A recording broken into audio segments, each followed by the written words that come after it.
Imagine the grid collapsing in an instant, plunging your city into darkness, hospitals overwhelmed and abandoned, supply lines severed, and a simple cut from scavenging for food turning into a life-threatening infection because antibiotics are a distant memory. In this end of normal scenario, where emergency rooms are ghost towns and doctors are as scarce as clean water, one overlooked medical protocol could mean the difference between survival and a slow, agonizing death from something as mundane as a bacterial invasion. This isn't hyperbole, it's the harsh reality of SHTF events, where medical care reverts to primitive levels, and understanding this protocol now could save you when the world unravels.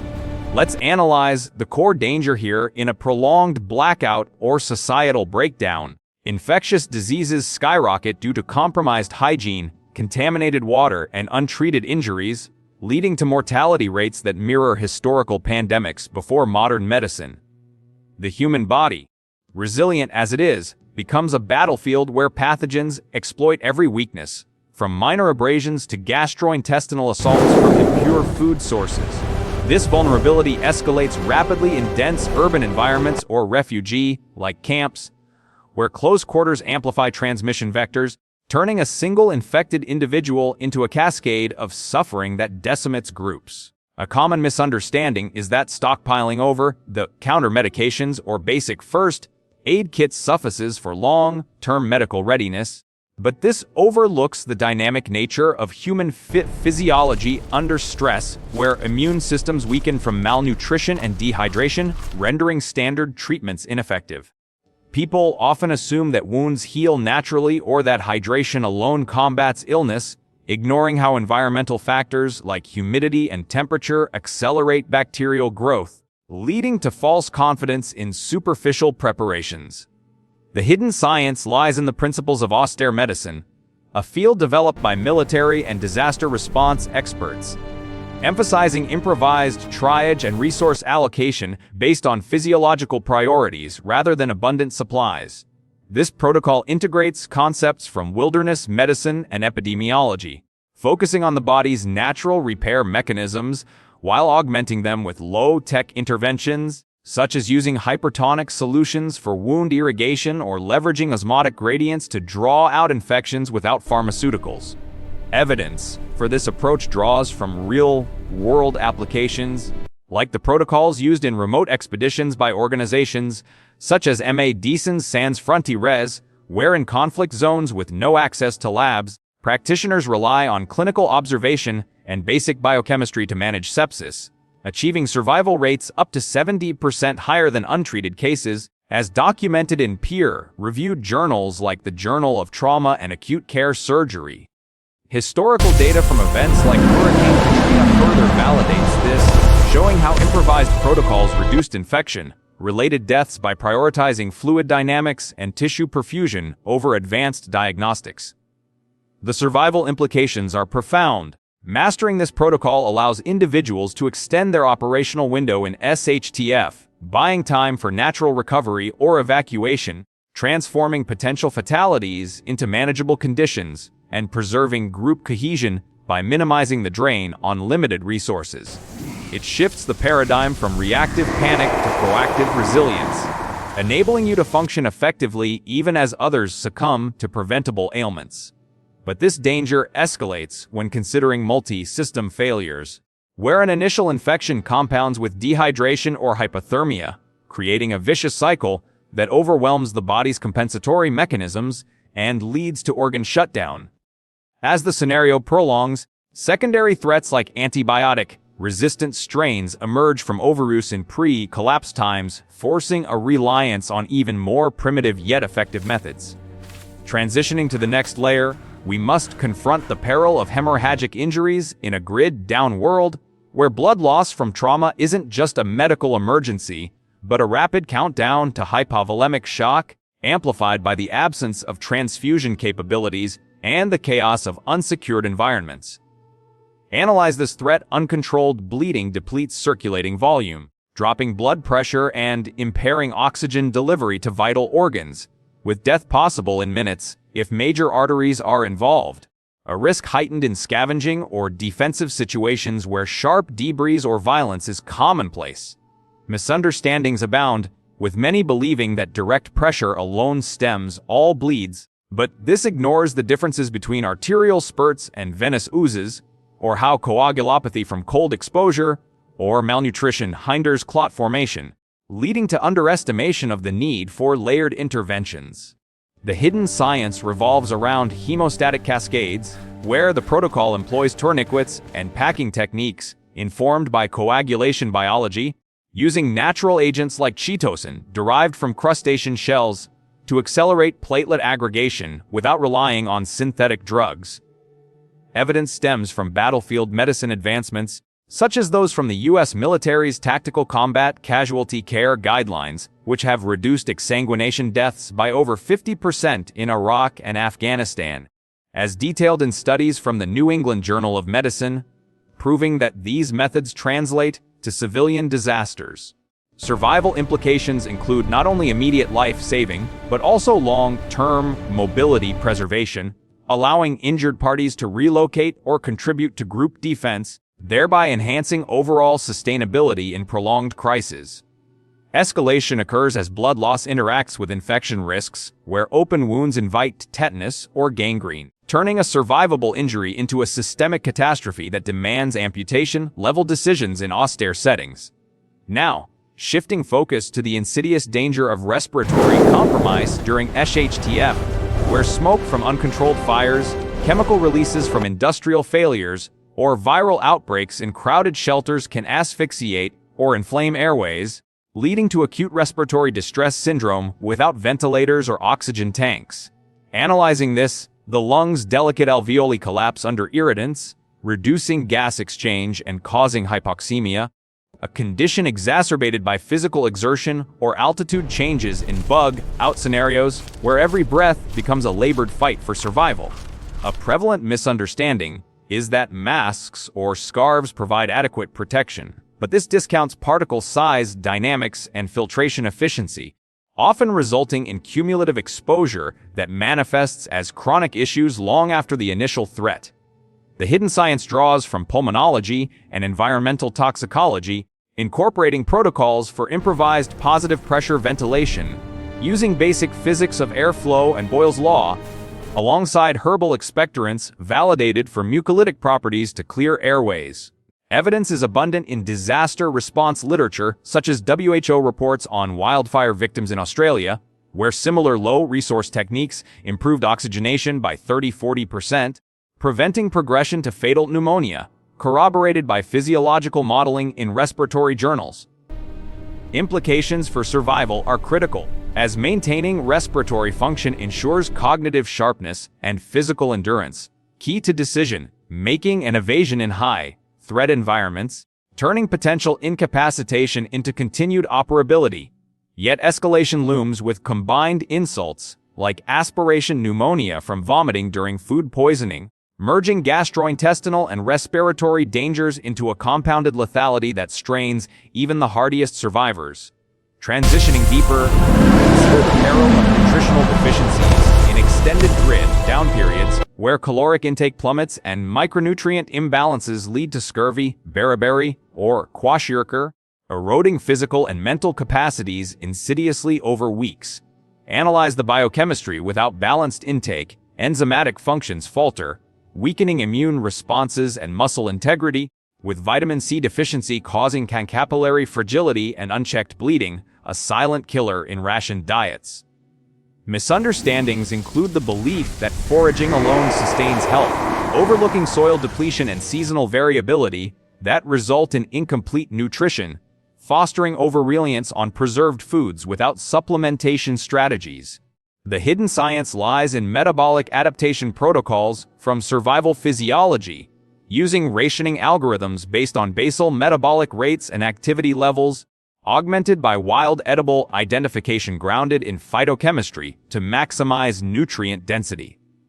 Evidence from polar expeditions, like those chronicled in the British Journal of Nutrition, shows how these methods prevented deficiency diseases in isolated groups, with blood assays confirming stabilized vitamin levels through targeted foraging. Survival implications empower long-term endurance, preserving energy for critical tasks like fortification or signaling, and preventing the mental fog of hypoglycemia that could lead to fatal errors.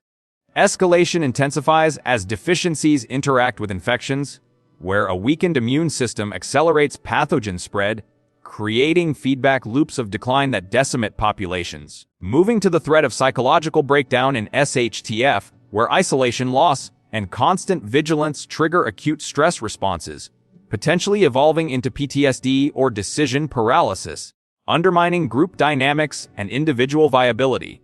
Analyzing this, the hypothalamic pituitary adrenal axis overactivates, flooding the system with cortisol that impairs prefrontal cortex function, leading to irrational behaviors or apathy in the face of ongoing crises. A common misunderstanding is that mental toughness is innate, ignoring how environmental cues and social support modulate neurochemical balance, often resulting in unprepared individuals cracking under pressure. The hidden science encompasses cognitive behavioral techniques adapted from military resilience training, incorporating biofeedback principles to regulate autonomic responses through breathing and grounding exercises rooted in neuroscience. Evidence from studies on disaster survivors, such as those in the American Journal of Psychiatry following earthquakes, demonstrates reduced incidence of disorders by 60% with these protocols validated through longitudinal cortisol measurements. Implications for survival include sustained leadership and cooperation, essential for resource sharing and defense, transforming vulnerability into adaptive strength. But escalation arises when mental strain compounds physical ailments, like sleep deprivation exacerbating wound healing delays, forging a holistic collapse that no single intervention can halt. Transitioning to hydration management dangers in arid post-collapse landscapes or contaminated water scenarios, dehydration sets in swiftly concentrating blood and straining kidneys, leading to renal failure without prompt correction.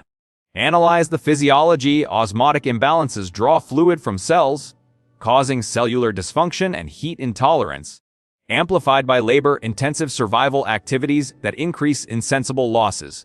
Misunderstandings persist that thirst is a reliable indicator, but this lags behind actual needs, especially in elderly or stressed individuals, leading to chronic low-grade dehydration that impairs judgment. The hidden science involves electrolyte balancing protocols from sports medicine, using oral rehydration solutions formulated on glucose, sodium co-transport mechanisms to optimize absorption in the gut. Evidence from UNICEF's cholera treatment programs in developing regions shows mortality drops of 90% with these mixtures, as per Lancet publications, proving efficacy in resource-scarce environments.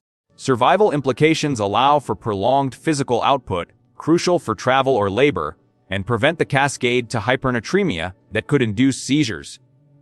Escalation occurs with waterborne pathogens, where impure sources introduce diarrhea, creating a dehydration infection cycle that rapidly fatalizes. Now, delving into pain management without pharmaceuticals, where chronic or acute pain from injuries saps morale and mobility, risking further harm through compensatory movements.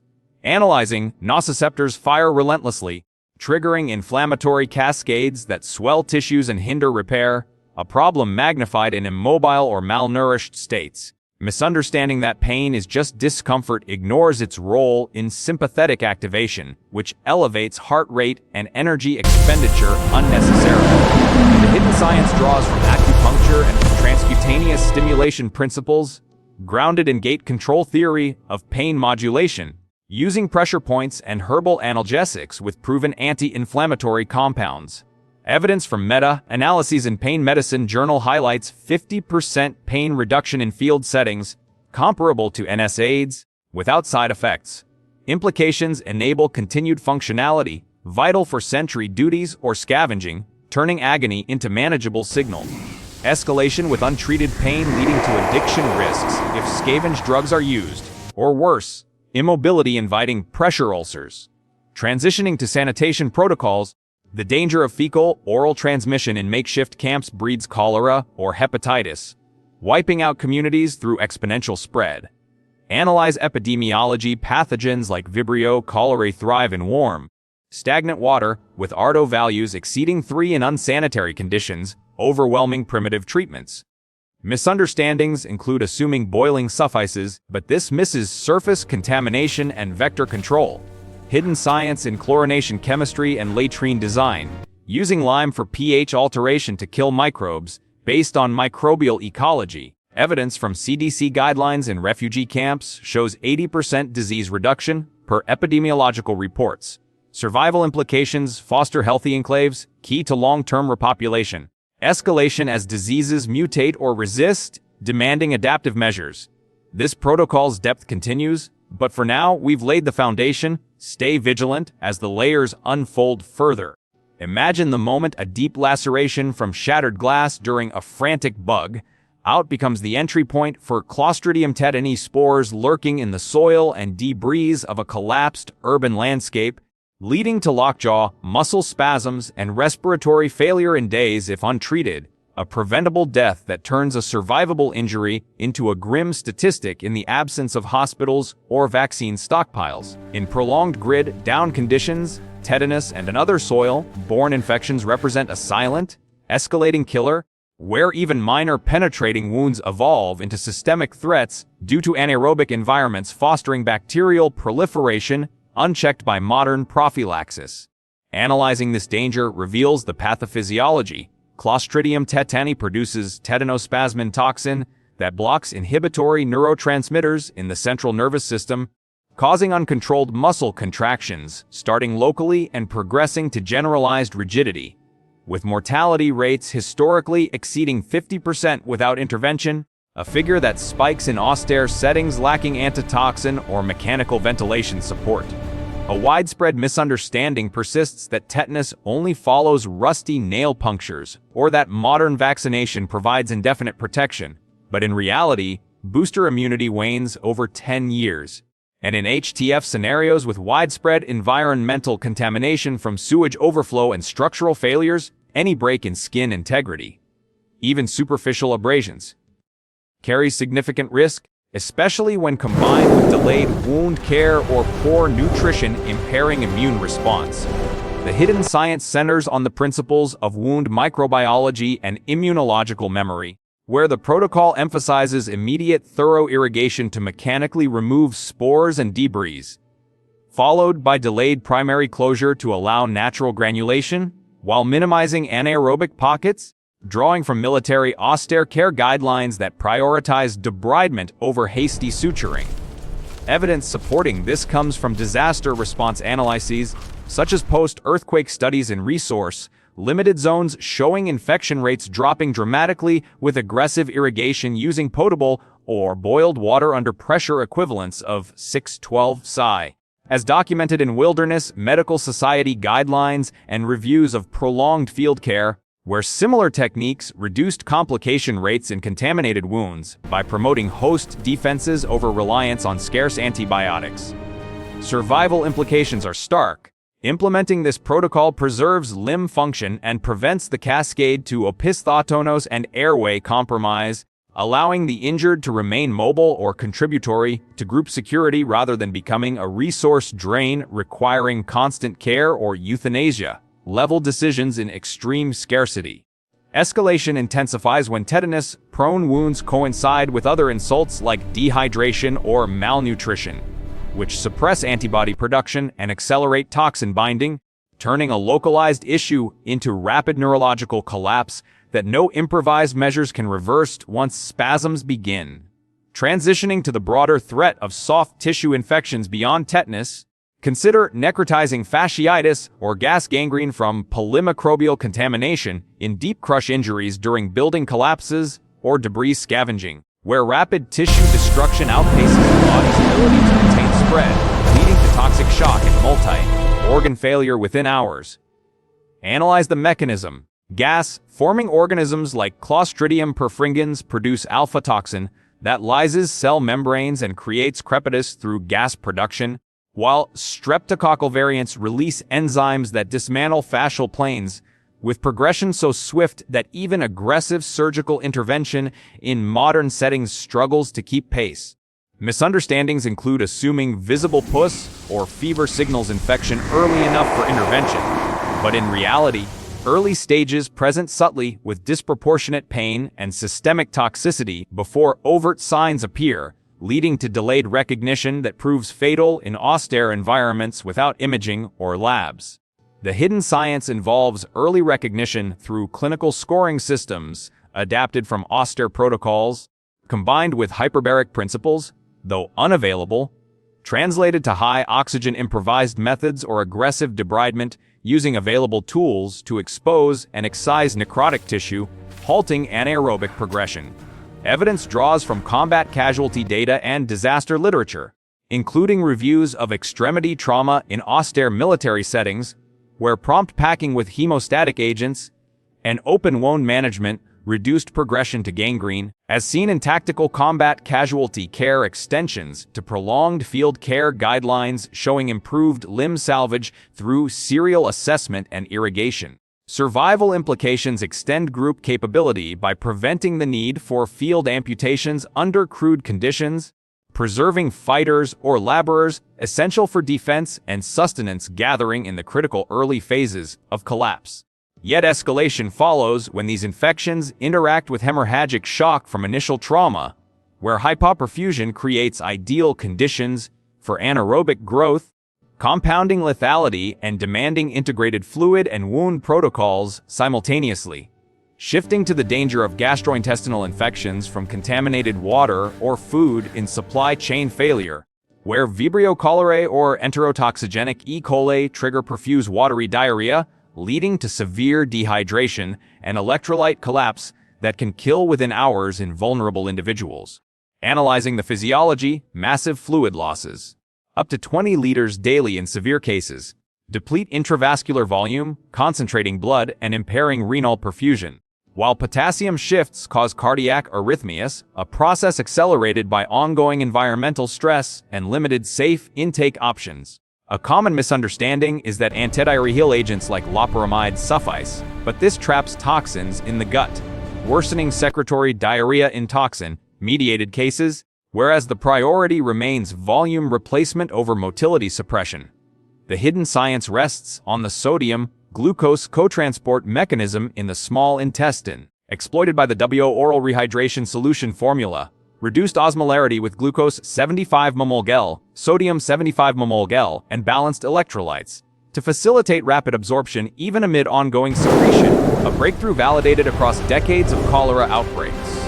Evidence is robust from UNCF and WHO programs in refugee and disaster settings, demonstrating mortality reductions from over 30% untreated to under 1% with proper ORS use, as published in Lancet and similar journals, proving efficacy in truly resource-scarce conditions mirroring grid-down realities.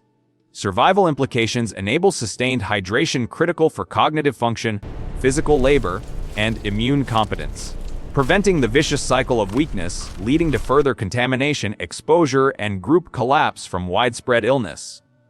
Escalation occurs with concurrent vomiting or inability to retain fluids, necessitating improvised rectal administration techniques using gravity-fed tubing to bypass gastric losses, a method documented in wilderness medicine texts for austere rehydration when oral routes fail. Now, confronting the peril of burn injuries from uncontrolled fires or improvised heating in blacked-out structures where thermal damage destroys skin barrier function, inviting infection while fluid shifts cause hypovolemic shock proportional to burn surface area. Analyze the burn pathophysiology. Capillary leak from inflammatory mediators leads to third spacing, dropping effective circulating volume, compounded by evaporative losses through damaged dermis and hypermetabolic demands that can double caloric needs.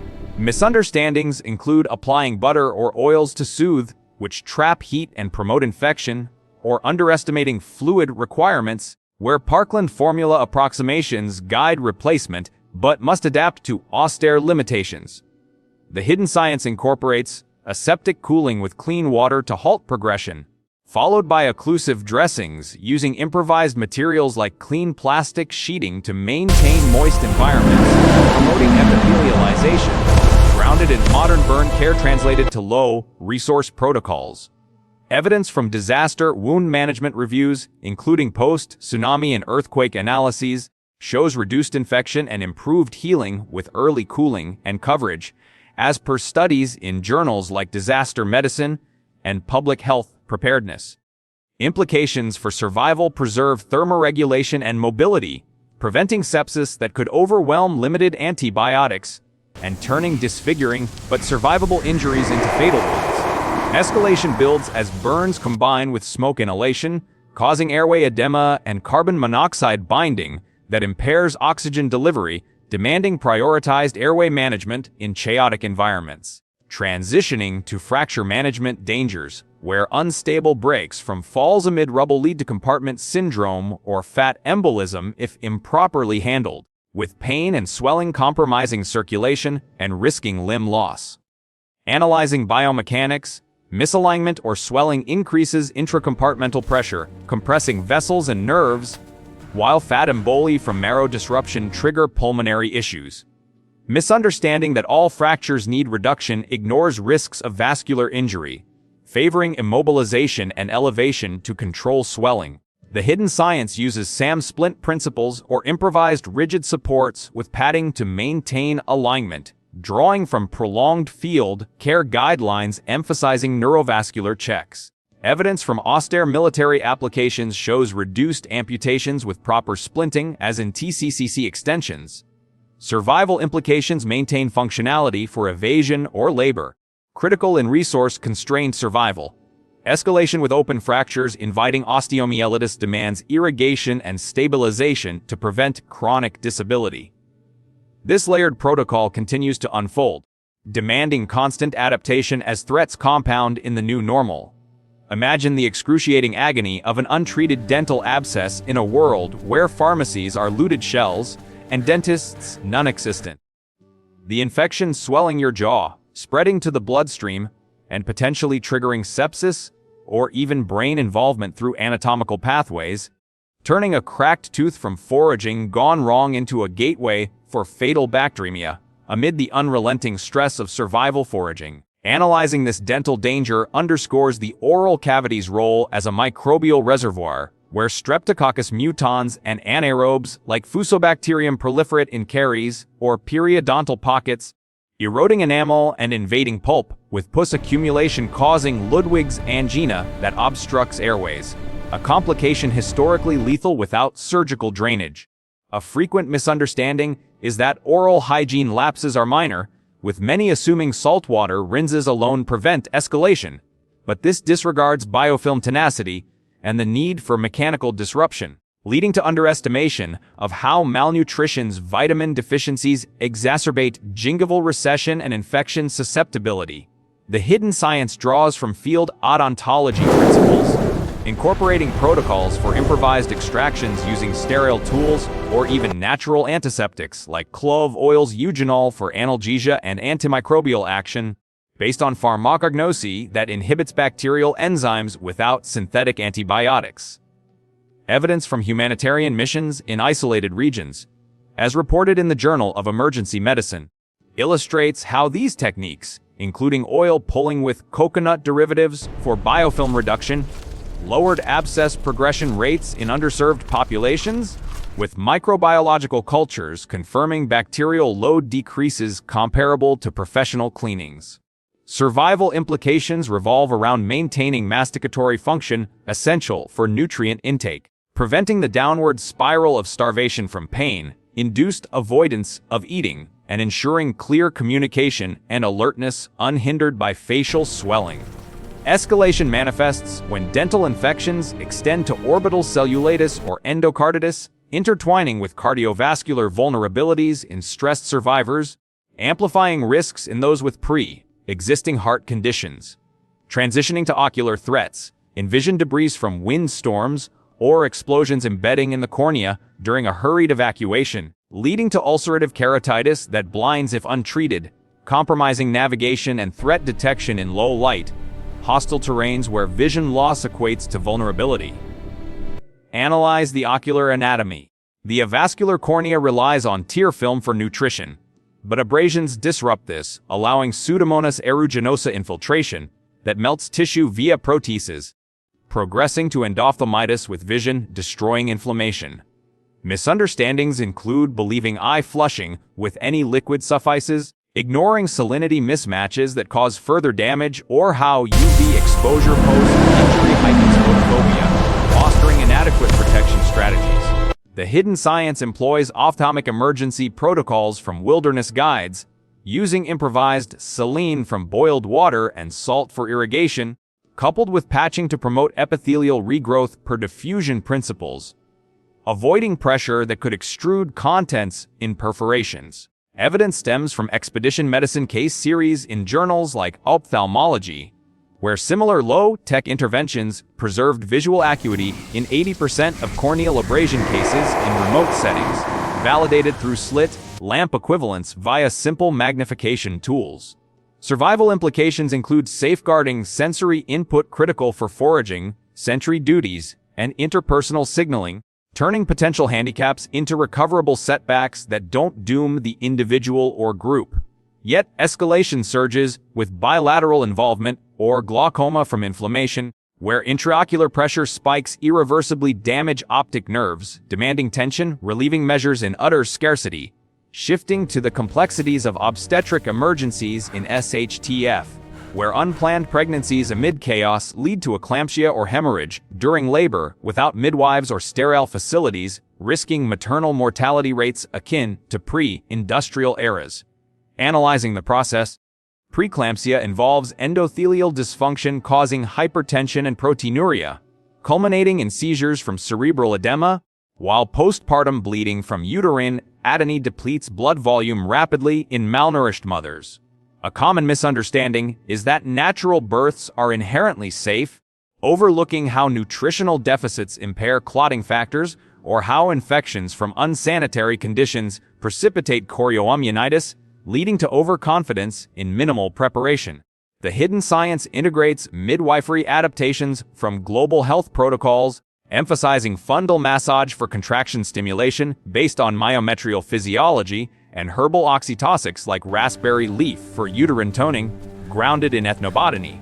Evidence from WHO maternal health initiatives in crisis zones shows reduced hemorrhage deaths through manual compression and fluid management, as detailed in obstetrics and gynecology reviews, with survival boosts via clean delivery kits improvised from available materials.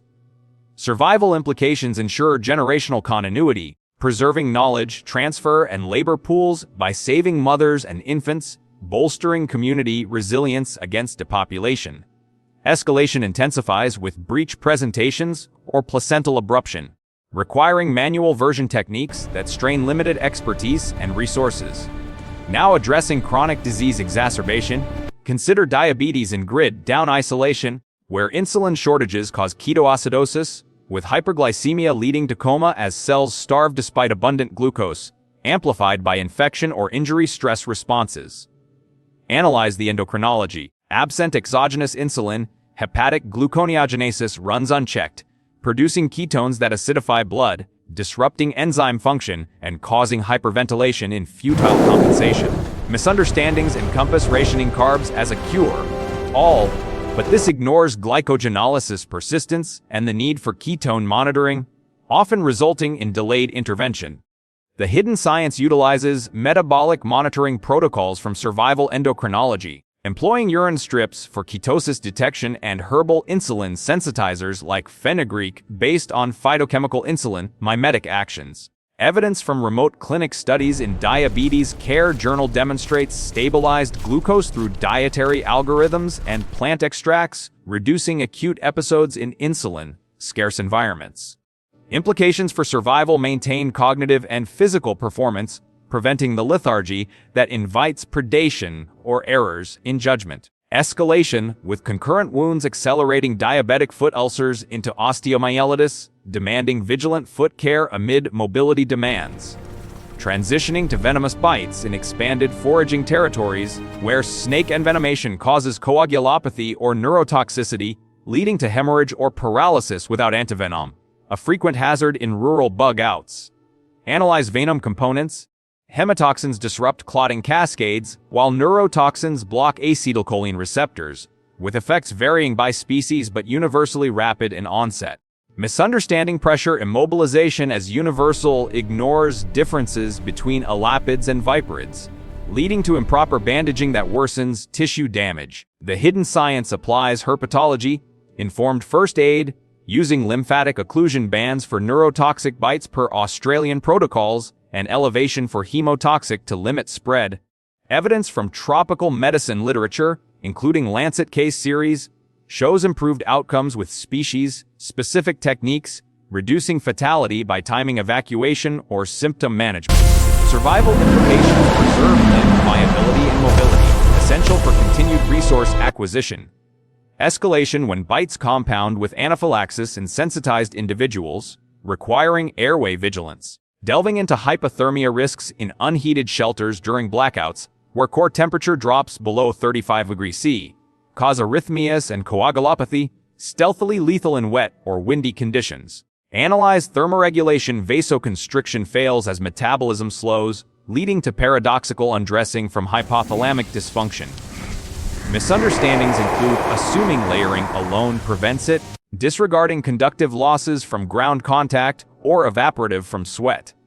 The hidden science uses passive, rewarming protocols from mountaineering, insulating with natural materials per conduction physics, and sharing body heat in huddles. Evidence from search and rescue data in wilderness and environmental medicine shows survival hikes with these methods. Implications sustain operational readiness in cold climates. Escalation with immersion hypothermia in water crossings, accelerating heat loss 25-fold. This protocol's integration demands mastery, as interconnected threats define the end of normal. Imagine the sudden onset of heat stroke during a sweltering summer blackout, where failed air conditioning and scarce water turn your body into an overheating engine, core temperature soaring past 40 degrees C, causing delirium, seizures, and irreversible brain damage as cellular proteins denature in the unrelenting environmental furnace of a grid-down urban heat island. Analyzing this thermal danger highlights the body's thermoregulatory failure. Sweat evaporation halts in high humidity, while vasodilation shunts blood to the skin, starving vital organs and leading to multi-system collapse, with mortality approaching 80% in untreated severe cases, exacerbated by physical exertion in resource-gathering activities. A prevalent misunderstanding is that hydration prevents all heat illnesses, but this overlooks the spectrum from heat cramps due to electrolyte loss to exhaustion from glycogen depletion, often resulting in continued activity that pushes the body into stroke territory without recognizing prodromal signs like nausea or confusion. The hidden science encompasses evaporative cooling protocols from occupational health, using wet cloths and fanning to mimic air conditioning via latent heat transfer, combined with oral rehydration tailored to sodium-potassium ratios to restore plasma volume without inducing hyponatremia. Evidence from military heat acclimatization studies, as published in the Journal of Applied Physiology, demonstrates reduced incidence of heat casualties through scheduled cooling breaks and physiological monitoring, with core temperature drops of 1-2 degrees C via immersion or shading techniques in field trials. Survival implications include prolonged endurance in hot climates, essential for diurnal foraging or migration, preventing the group-wide debilitation that could expose vulnerabilities to opportunistic threats during peak vulnerability. Escalation arises when heat stroke compounds with dehydration induced renal failure, where concentrated urine crystallizes into stones, blocking ureters and inviting pyelonephritis in contaminated settings. Transitioning to cardiovascular crises, picture the sharp chest pain of a myocardial infarction triggered by the chronic stress and physical demands of SHTF living, where plaque rupture in coronary arteries halts blood flow, leading to tissue necrosis and arrhythmias without defibrillators or thrombolytics. Analyze the hemodynamics. Catecholamine surges from adrenaline elevate heart rate and contractility, but in malnourished states, electrolyte imbalances like hypokalemia facilitate ventricular fibrillation, with sudden cardiac death claiming up to 50% of cases pre-hospitalization in normal times. Misunderstandings involve attributing symptoms to fatigue, delaying interventions like aspirin analogs from willow bark, which inhibit platelet aggregation per cyclooxygenase pathways, underestimating the time-sensitive window for salvageable myocardium. The hidden science integrates herbal cardiology from ethnopharmacology, using hawthorn extracts for vasodilatory effects based on flavonoid actions on nitric oxide production, alongside CPR adaptations for single rescue scenarios in prolonged field care. Evidence from integrative medicine reviews in the American Heart Journal shows stabilized rhythms in remote cardiac events through these botanicals, with survival edges in cohort studies of off-grid communities managing risk factors preemptively. Survival implications foster leadership continuity, as cardiac events often strike able-bodied adults, preserving strategic planning and physical defense capabilities within the group. Yet, escalation looms with post-infarct heart failure, where weakened ejection fractions lead to pulmonary edema, demanding diuretic herbals like dandelion and fluid in restricted environments. Shifting to allergic anaphylaxis from insect stings or novel foraged foods, where histamine release causes bronchospasm and hypotension, progressing to shock in minutes without epinephrine, a common peril in expanded wilderness exposure. Analyzing immunology, Ig-mediated mast cell degranulation floods tissues with mediators, dropping vascular resistance and increasing permeability, with biphasic reactions recurring hours later. A common misunderstanding is that prior tolerances predict safety, ignoring sensitization buildup or cross-reactivities, leading to unprepared encounters with Hymenoptera or plant allergens. The hidden science employs autonomic modulation protocols, using improvised auto-injectors from scavenged syringes and adrenaline sources, or Benadryl equivalents from diphenhydramine stockpiles, grounded in receptor antagonism. Evidence from wilderness allergy management in Annals of Allergy, Asthma and Immunology illustrates airway salvage through positioning and herbal antihistamines like nettle, reducing severity in documented cases. Implications for survival maintain exploratory capabilities, preventing avoidance behaviors that limit resource diversity and turning hypersensitivities into managed traits. Escalation with laryngeal edema blocking airways demands cricothyrotomy, a desperate measure using available blades in true emergencies. Now to parasitic infestations from unclean water or vectors. Envision hookworm larvae burrowing through skin during barefoot traversal, leading to anemia and protein loss over months, sapping strength insidiously in calorie-scarce diets. Analyze the life cycle. Necator americanus migrates to intestines, attaching and feeding on blood, causing iron deficiency with hemoglobin drops that impair oxygen transport and cognitive function. Misunderstandings include assuming symptoms are mere fatigue, delaying deworming with natural anthelmintics like papaya seeds, carpane disrupting parasite membranes. The hidden science uses ethnobotanical deparasitization, employing tannin-rich plants to expel worms via gut motility enhancement, based on gastrointestinal pharmacology. Evidence from tropical medicine journals like Parasitology Research confirms efficacy in endemic areas, with fecal egg count reductions mirroring pharmaceutical outcomes. Survival implications restore hematopoietic reserves, crucial for wound healing and endurance, countering the slow drain on vitality. Escalation when co-infections like malaria amplify anemia, demanding integrated vector control.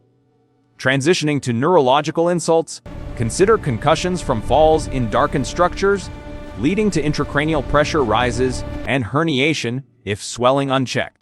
Compromising judgment in high-stakes decisions. Analyze neurotrauma. Axonal shearing disrupts signaling, with edema from blood-brain barrier leaks causing secondary injury cascades. Misunderstanding rest as sole treatment ignores monitoring for deterioration, like pupil asymmetry signaling bleeds. The hidden science applies neuroprotective protocols from sports medicine, using cold packs for vasoconstriction and elevated positioning per gravity-assisted drainage. Evidence from traumatic brain injury guidelines in neurosurgery shows reduced sequelae with early interventions in field settings. Implications preserve tactical acumen, vital for navigation and threat assessment. Escalation with repeated insults fostering chronic encephalopathy, eroding long-term cognition. Delving into endocrine disruptions, Thyroid dysfunction from iodine scarcity leads to goiter and hypothyroidism, slowing metabolism and inducing myxedema, coma, and cold stresses. Analyze hormonal axes absent iodized salt. Thyroid hormone synthesis falters, reducing basal rates and thermogenesis. Misunderstandings attribute lethargy to depression, delaying kelp foraging for iodine. Hidden science uses nutritional endocrinology, balancing with selenium-rich nuts to optimize conversion. Evidence from endemic cretinism studies in thyroid journal shows reversal with supplementation. Survival implications sustain energy homeostasis for labor.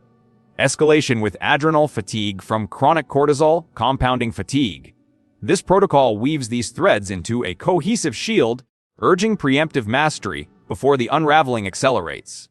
Imagine radiation exposure creeping insidiously after a nuclear event or industrial meltdown in the chaos of collapse, where fallout particles inhaled or ingested damage DNA strands, leading to acute radiation syndrome with vomiting, bone marrow failure, and hemorrhagic diathesis that decimates white blood cell counts, leaving survivors prone to overwhelming infections in already compromised hygienic conditions. Analyzing the radiobiology, ionizing radiation disrupts cellular mitosis, particularly in rapidly dividing tissues like gastrointestinal mucosa and hematopoiesis, with doses above causing deterministic effects like alopecia and sterility, while stochastic risks like carcinogenesis linger for years, amplified by contaminated food chains or water sources in widespread fallout zones. A common misunderstanding is that distance alone shields from harm, ignoring alpha and beta particle ingestion risks, or how wind patterns distribute gamma emitters, often resulting in unnecessary exposure through failure to prioritize decontamination or sheltering strategies. The hidden science revolves around radioprotection protocols from nuclear medicine, employing potassium iodide to block thyroid uptake of radioactive iodine via competitive inhibition, alongside chelation agents like Prussian blue for cesium removal based on ion exchange chemistry. Evidence from Chernobyl and Fukushima responder data, as compiled in Radiation Research Journal, shows reduced thyroid cancer incidence with timely iodide prophylaxis and gastrointestinal binders lowering internal doses, with biodosimetry confirming cellular protection in exposed cohorts.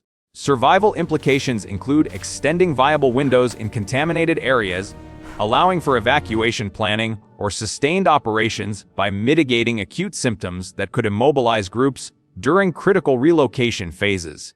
Escalation intensifies when radiation combines with thermal burns from blasts, where compromised skin barriers accelerate radionuclide absorption, fostering synergistic lethality that overwhelms natural repair pathways. Transitioning to chemical hazards, envision inhaling toxic fumes from ruptured storage tanks or homemade defenses gone awry, causing pulmonary edema or neurotoxic convulsions as agents like chlorine or organophosphates bind acetylcholinesterase, halting nerve impulses and leading to respiratory arrest in unprotected exposures. Analyze the toxicology. Irritants like ammonia cause mucosal sloughing and bronchospasm, while systemic poisons disrupt oxidative phosphorylation, with antidotes scarce in SHTF forcing reliance on symptomatic management and evasion. Misunderstandings encompass assuming gas masks filter all threats, but this discounts breakthrough times and fit factors, leading to false security in prolonged exposures without proper seal checks or canister swaps. The hidden science draws from industrial hygiene protocols, using wet cloths for initial filtration per Henry's law solubility and atropine herbals like belladonna for cholinergic blockade, rooted in receptor pharmacology. Evidence from Bhopal disaster analyses in environmental health perspectives demonstrates survival boosts through rapid decontamination and supportive oxygenation, with improvised methods mirroring professional hazmat responses. Implications for survival preserve respiratory integrity for mobility and labor, countering the asphyxiation that could strand survivors in lethal zones. Yet escalation surges with mixed exposures, like vesicants causing blistering, that invites secondary infections, demanding integrated dermal and pulmonary care. Shifting to vector-borne diseases amplified by population displacements, Picture malaria mosquitoes thriving in stagnant water pools post-flooding, transmitting Plasmodium parasites that lyse red cells, causing cyclic fevers and cerebral involvement in non-immune populations. Analyzing parasitology, sporozoites invade hepatocytes before erythrocytic cycles, with severe forms like falciparum leading to sequestration in microvasculature, obstructing flow and inducing coma. A frequent misunderstanding is that repellents alone suffice, overlooking breeding site elimination or how climate shifts expand vector ranges, fostering inadequate environmental controls. The hidden science employs integrated vector management from WHO guidelines, using larvicides from natural oils disrupting surface tension and quinine derivatives from cinchona for schizonticidal action. Evidence from endemic control programs in the Lancet Infectious Diseases shows reduced transmission through bed nets and herbal prophylactics, with parasitemia drops in field trials. Survival implications maintain workforce health for agriculture and defense, preventing epidemic waves that erode community structures. Escalation with co-morbidities like HIV from prior eras, suppressing immunity and accelerating progression. Now to autoimmune flares in chronic sufferers, where stress hormones like cortisol dysregulate immune tolerance, exacerbating rheumatoid arthritis or lupus with joint destruction and renal involvement sans immunosuppressants. Analyze immunology. Cytokine storms from environmental triggers amplify autoantibody production, leading to vasculitis and organ damage in genetically predisposed individuals. Misunderstandings include viewing flares as temporary, ignoring cumulative joint erosion that impairs manual tasks essential for survival. The hidden science uses dietary immunomodulation from functional medicine, incorporating omega-3s from fish oils to shift prostaglandin pathways toward anti-inflammation. Evidence from rheumatology meta-analyses in arthritis and rheumatology confirms symptom alleviation with plant sterols, comparable to low-dose steroids in resource-limited settings. Implications for survival: sustained dexterity for tool use and hunting, turning chronic burdens into manageable conditions. Escalation when infections trigger mimicry, worsening autoimmunity in a feedback loop. Transitioning to pediatric vulnerabilities, consider dehydration in children from diarrheal outbreaks, where smaller body volumes lead to faster electrolyte shifts and hypovolemic shock, with mortality soaring without scaled interventions. Analyze pediatric physiology. Higher surface to volume ratios accelerate fluid losses, while immature kidneys struggle with conservation, demanding adjusted ORS formulas. A common misunderstanding is applying adult doses, risking overhydration or imbalances in fragile systems. The hidden science scales rehydration per Brosolo tape approximations, using weight-based calculations for glucose electrolyte mixes. Evidence from pediatric disaster protocols in Pediatrics Journal shows improved outcomes with tailored volumes, reducing seizures from hyponatremia. Survival implications: protect future generations, ensuring knowledge continuity. Escalation with congenital issues surfacing under stress, demanding vigilant monitoring. Delving into geriatric care challenges, envision frailty amplifying falls and fractures, with osteoporosis leading to hip breaks that immobilize elders, risking pneumonia from recumbency in unsupportive environments. Analyze gerontology. Reduced bone density from vitamin D scarcity heightens fragility, while sarcopenia slows recovery. Misunderstandings encompass sidelining elders as burdens, overlooking their experiential value if mobility preserved. The hidden science employs mobilization protocols with improvised crutches grounded in physical therapy biomechanics. Evidence from aging studies in Journal of the American Geriatrics Society highlights reduced complications with early weight bearing. Implications: leverage wisdom for strategy, enhancing group efficacy. Escalation with polypharmacy withdrawal causing rebounds like hypertension crisis. This protocol's holistic weave demands integration, as isolated fixes falter against compounded threats. Master it wholly for true resilience.